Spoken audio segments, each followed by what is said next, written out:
Hello दोस्तों, study with Durgesh channel पर आप सभी का स्वागत है। दोस्तों, आज हम नेचुरल गैस एंड पाइपलाइन इसको पढ़ेंगे भारतीय भूगोल के अंतर्गत। तो चलिए शुरू करते हैं। Natural gas and pipeline. प्राकृतिक गैस पेट्रोलियम भंडारों के ऊपर तैरती रहती है और फिर प्राकृतिक गैस एलपीजी से अलग है। एलपीजी तेल शोधन शाखाओं से उप उत्पादों के रूप में प्राप्त की जाती है। नेचुरल गैस का मुख्य तत्व मीथेन होता है, जबकि एलपीजी का मुख्य तत्व ब्यूटेन होता है। घरेलू प्रयोग में लाई जाने वाली एलपीजी सिलेंडर गैस का वजन 14.2 किलोग्राम होता है। एलपीजी में ब्यूटेन का व प्रोपेन गैस होती है। धान के खेत में बांध बांध से, पशुओं की जुगाली से करने से, दलदलीय क्षेत्र से, कोयले की खानों से, गोबर गैस से मीथेन गैस पाई जाती है और यहीं से इसका रिसाव होता है। प्राकृतिक गैस की खोज और उत्पादन ओएनजीसी और ओआईएल द्वारा किया जाता है, लेकिन उसका शोधन व वितरण GAIL gas authority of India limited 1984 द्वारा किया जाता है। भारत में प्राकृतिक गैस का सबसे अधिक उत्पादन मुंबई हाई अपतटीय तेल क्षेत्र से होती है। भारत की नेचुरल गैस का सर्वाधिक खपत विद्युत क्षेत्र में होता है। इसके बाद उर्वरक संयंत्र दूसरे सबसे बड़े उपयोगकर्ता हैं। यूपी में प्राकृतिक गैस आधारित 2 विद्युत प्लांट हैं, दादरी गौतम बुद्ध नगर और दूसरा है औरैया। देश में प्राकृतिक गैस का सबसे बड़ा भंडार कृष्णा गोदावरी बेसिन के D6 ब्लॉक में अनुमानित है। इस तट को यनम काकीनाडा तट कहते हैं। क्लैथ रेट। ध्रुवीय क्षेत्रों में समुद्र में 2 किलोमीटर की गहराई क्लैथ रेट। ध्रुवीय क्षेत्रों में समुद्र में 2 किलोमीटर की गहराई में बर्फ के बीच फंसे मीथेन गैस को क्लैच रेट कहते हैं। इसके दोहन के चेन्नई में गैस हाइड्रेट सेंटर की स्थापना की गई है। दोहन के लिए इसके भारतीय पेट्रोलियम संस्थान देहरादून में है। राजीव गांधी पेट्रोलियम तकनीक संस्थान शिवसागर असम में है। वर्तमान में केवल 40% पेट्रोलियम उत्पादों का परिवहन पाइपलाइन के द्वारा होता है। देश की पहली पाइपलाइन नाहरकटिया नूनामाती बरौनी पाइपलाइन है। ये जो है बरौनी NH4 फिर NH असम। फिर पेट्रोलियम पाइपलाइन बिहार। फिर गैस पाइपलाइन यह हजीरा गुजरात, मध्य प्रदेश में विजयपुर और उत्तर प्रदेश में जगदीशपुर। इतनी लंबी आई है। देश की सबसे लंबी गैस पाइपलाइन जो पश्चिमी तटीय तेल क्षेत्र से प्राकृतिक गैस का परिवहन उत्तर प्रदेश तक करती है। खनिज भंडार और उत्थान के नवीनतम आंकड़े। ये दोस्तों जो है उस समय का है, कोई मतलब नहीं है इसका। ये करंट का अपडेशन करके ही करना चाहिए। यहाँ पे कुल खनिज उत्पादन मूल्य में 69% हिस्सा ईंधन खनिजों का है। ईंधन खनिज उत्पादन मूल्य में भी सर्वाधिक योगदान कोयले का है। इस प्रकार देश के कुल खनिज उत्पादन मूल्य से सर्वाधिक भूकंप कोयले का है। यदि क्षेत्र के हिसाब से देखें तो कुल खनिज उत्पादन मूल्य में सर्वाधिक 20% हिस्सा अपतटीय क्षेत्रों का है। भारत के राज्यों में खनिज मूल्य की दृष्टि से राजस्थान प्रथम स्थान पर, उसके बाद उड़ीसा दूसरे स्थान पर है। ऊर्जा प्रदेश एनर्जी स्केनरिक। विश्व में सर्वाधिक ऊर्जा उत्पादक और उपभोगकर्ता देश USA है। भारत का स्थान इस मामले में 5वां। जून 2017 में देश में विद्युत की स्थापित क्षमता 3,29,000 मेगावाट, जिसमें विभिन्न क्षेत्रों का अंशदान तापीय विद्युत 67%, जल विद्युत 14%, परमाणु विद्युत 2% और नवीकरणीय ऊर्जा 17%। भारत में सर्वप्रथम विद्युत आपूर्ति 1897 में दार्जिलिंग में। वर्तमान में देश में 5 ऊर्जा ग्रिड हैं। अब ये अपडेट करने वाली चीज़ें हैं दोस्तों, इनको अपडेट करते रहना चाहिए, बढ़ घट सकती हैं। देश में जो है सर्वाधिक विद्युत खपत करने वाले क्षेत्र के अनुसार उद्योग 35%, कृषि 27% और बाकी जो है घरेलू क्षेत्र। सर्वाधिक विद्युत क्षमता महाराष्ट्र, सर्वाधिक विद्युत उत्पादन महाराष्ट्र। यह सर्वाधिक ताप विद्युत क्षमता महाराष्ट्र, सर्वाधिक ताप विद्युत उत्पादन महाराष्ट्र। सर्वाधिक जल विद्युत क्षमता जो है आंध्र प्रदेश की। सर्वाधिक जल विद्युत उत्पादन हिमाचल प्रदेश। सर्वाधिक सौर विद्युत उत्पादन गुजरात। सोलर एनर्जी विकास की सर्वाधिक संभावना राजस्थान। सर्वाधिक पवन विद्युत उत्पादक जो है तमिलनाडु है। फिर है सर्वाधिक नाभिकीय विद्युत क्षमता जो है तमिलनाडु की है। 100% विद्युतीकरण वाला प्रथम राज्य हरियाणा। संख्या के आधार पर सर्वाधिक ग्राम विद्युतीकरण वाला राज्य उत्तर प्रदेश। सर्वाधिक विद्युत की मांग और खपत करने वाला राज्य महाराष्ट्र। विद्युत की दर रेट को मेगावाट किलोवाट वाट में दर्शाते हैं। 1 मेगावाट बराबर 1000 किलोवाट, 1 किलोवाट बराबर 1000 वाट, जबकि बिजली की खपत को किलोवाट माइनस घंटा में दर्शाते किलोवाट से घंटा में दर्शाते हैं। 1 किलोवाट बराबर 1 यूनिट। उदाहरण, आप 100 वाट के 10 बल्ब 1 घंटे तक जलाएंगे तो कुल खपत 1000 वाट माइनस घंटा 1 किलोवाट यानी 1 यूनिट में। जल विद्युत हाइड्रो इलेक्ट्रिक पावर।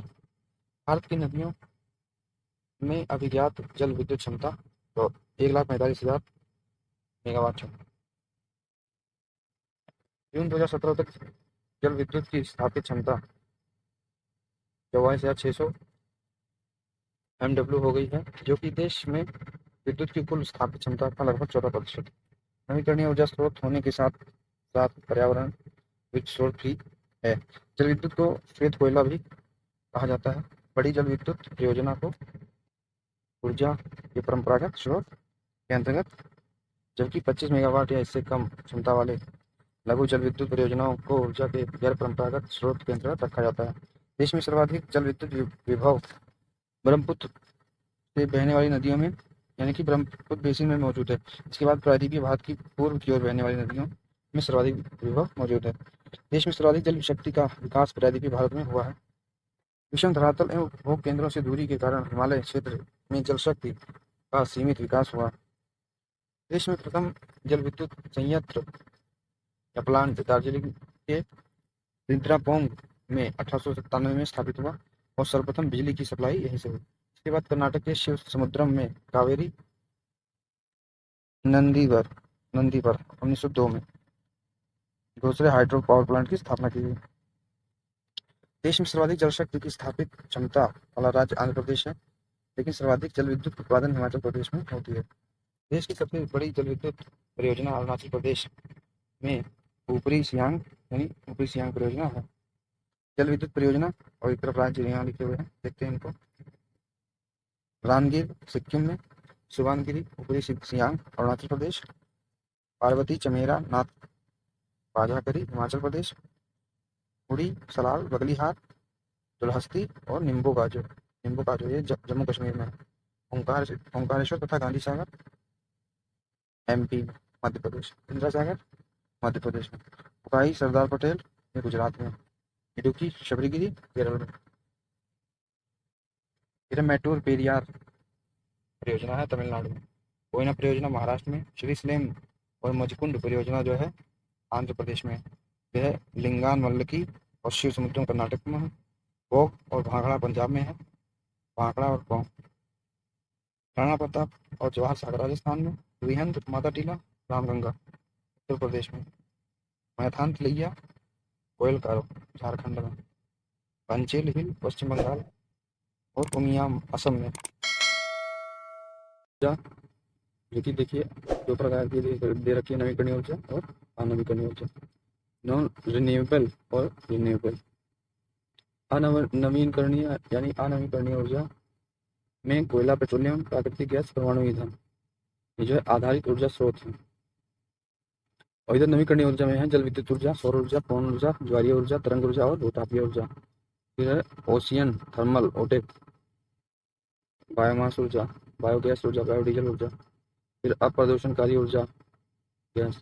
परंपरागत ऊर्जा स्रोत कोयला, पेट्रोलियम गैस। बड़ी जल विद्युत परियोजनाएं 25 मेगावाट से अधिक क्षमता वाली। फिर गैस परंपरागत ऊर्जा स्रोत।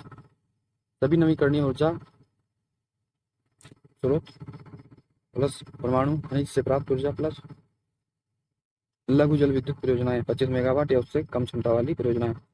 परमाणु विद्युत न्यूक्लियर एनर्जी। भारत में परमाणु विद्युत की कुल उत्पादन क्षमता कुडनकुलम के दोनों रिएक्टरों के स्थापित होने के बाद 2017 में 68-80 मेगावाट हो गई। भारत को रूस के साथ मिलकर तमिलनाडु के तिरुनेलवेली जिले के कुडानकुलम में 2 परमाणु रिएक्टर का समझौता 2002 में किया था। इसके तहत 1000 मेगावाट के 2 रिएक्टर की स्थापना की गई। भारत में क्रमशः ताप विद्युत 67%, नवीकरणीय ऊर्जा 17%। दोस्तों ये आंकड़े चेंज भी हो सकते हैं, तो इसलिए आप जो है इसको आप करंट से जरूर अपडेट होते रहें। मैं बार बार इसीलिए बोल रहा हूँ हर वीडियो में, जहाँ भी आंकड़े वगैरह हैं उसको आप एक बार करंट से चेक कर लें, क्योंकि आंकड़े चेंज होते रहते हैं। ये जो कॉन्सेप्ट है वो कॉन्सेप्ट आप समझेंगे तो इसको आप मेंस में अच्छे से लिख पाएंगे।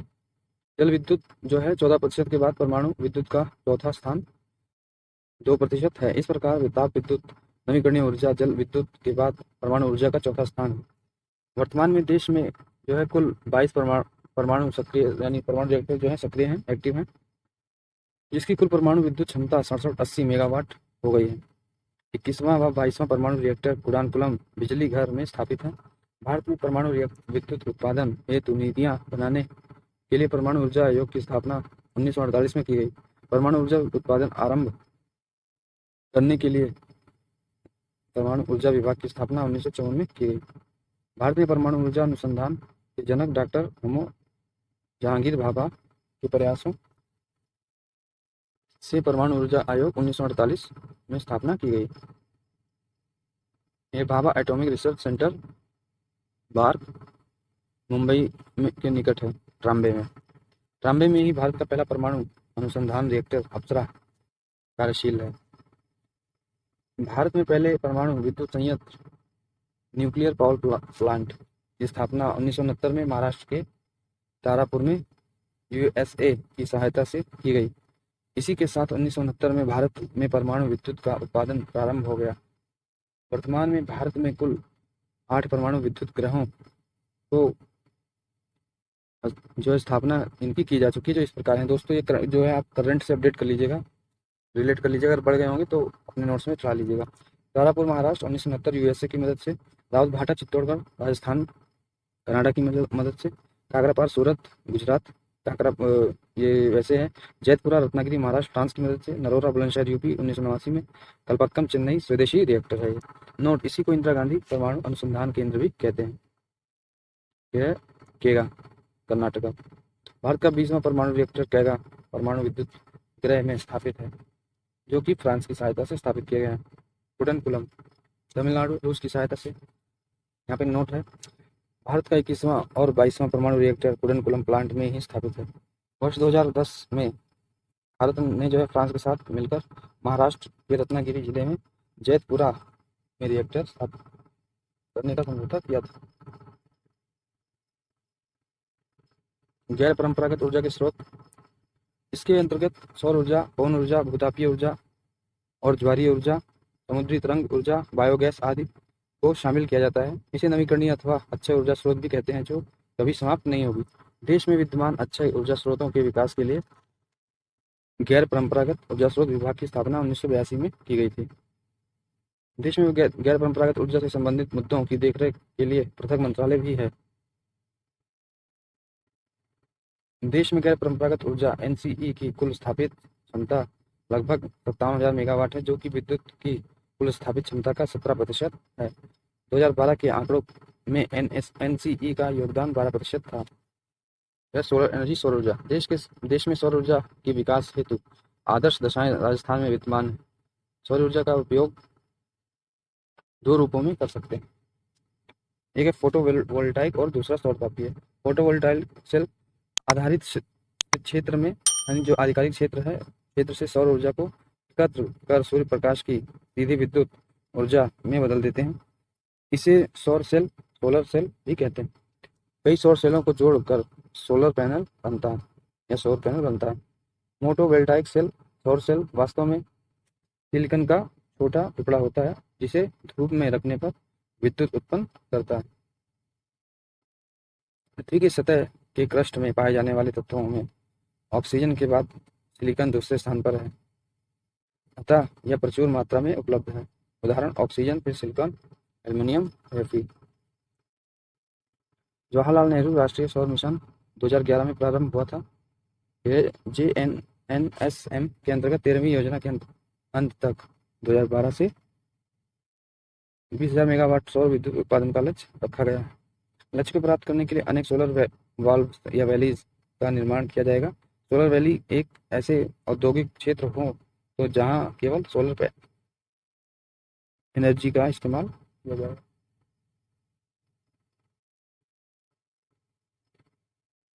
विंड एनर्जी, गैर परंपरागत स्रोतों से विद्युत उत्पादन में सर्वाधिक 61% भाग पवन ऊर्जा का ही है।